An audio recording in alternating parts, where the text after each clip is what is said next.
Şu kunlardagi bir dam ilish kuni Hazrati Ayso bug'doyliqdan o'tib ketyotdi. Qo'sg'i ichib ketgan shogirdlari boshaqlarni uzib elib, yeyishga boshildi. Buni ko'rgan parislar Hazrati Aysoga: "Qarang, shogirdlaringiz dam ilish kuni cheklangan ishni qilyotdi" deyishdi. Hazrati Ayso ularga: "Podsho Davud ve onun hemrolarının aç qaganda qanday qilganligini muqaddas yozmalardan o'qimaganmi?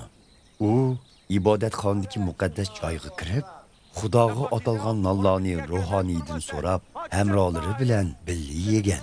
Halbuki bu nonlarni ruhoniylardan boshqa har qanday kishining yeyishi Tavrat qonuniga xilof edi.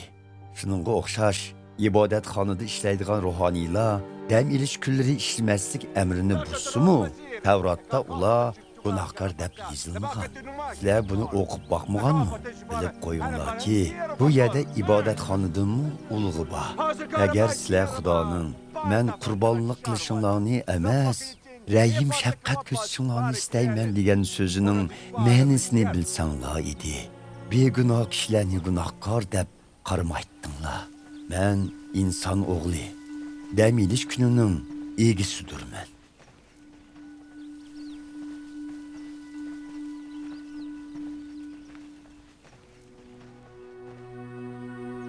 Hazreti Ayso u yerdan ayrilib, ularning ibodatxonasiga bordi. İbadətxonada bir qo'l qurib ketgan bir odam bor edi.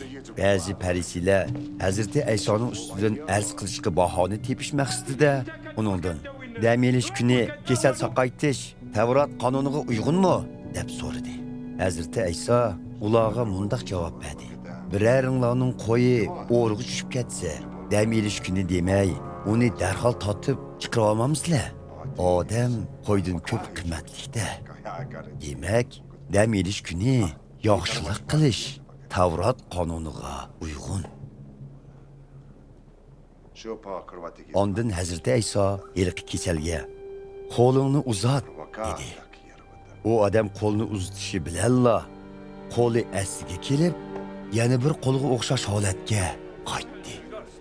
Buning bilan parislar tashqariga chiqib, Hazreti Aysoni qandoq joylab yetish haqida maslahat qilishdi. Buni bilgan Hazreti Ayso u yerdan ayrildi. Nurg'un kishilar uningga agishib mangdi. Hazreti Ayso ularning orasidagi bemorlarning hammasini saqaytdi va ularga o'zining kim ekanligini boshqalarga oshkorlamaslikni topildi. Buning bilan Yashaya payg'ambar orqali quturilgan mo'nu so'zlar amalga oshirildi. Mana mening tanlagan xizmatkorim, dilim suygan yiqinim, uningdan xursandman. Ruhimni ato qilman uningga. U adolatni jakarlaydi butkul xalqlarga. U talash tortish qilmas, chuqqanni ko'tarmas. Ko'chalardami hech kim uning ovozini anglamas. Ezilgan qo'mushni sundurmas. O'chay deb qolgan chirog'ni o'chirmas. Toki adolat zafar qushqicha butkul xalqlar uning nomiga umid bog'lar.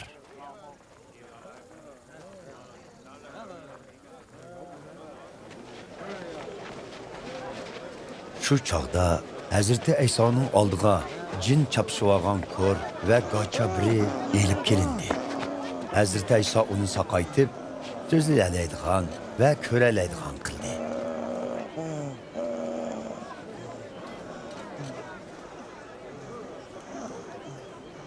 Xaloyiq hayron bo'lishib, "Acaba bu podsho Davudning avlodimidu?"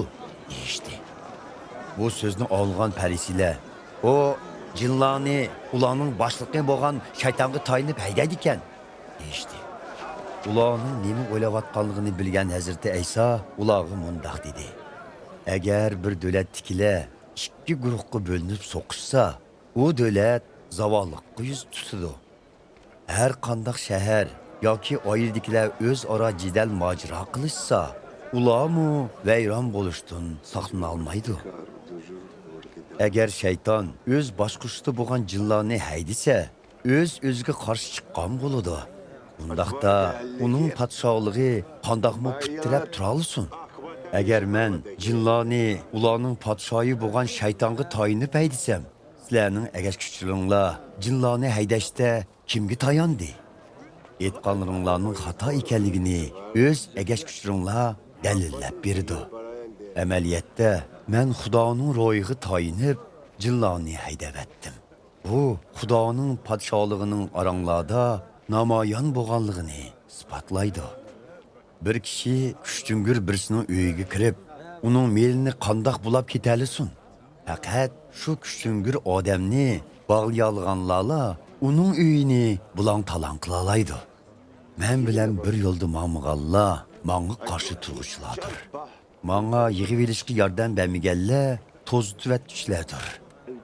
Shuning uchun bilib qo'yinglarki, insonlarning o'tkazgan gunohlari va qilgan kufrliklarining hammasini kechirishga bo'ladi.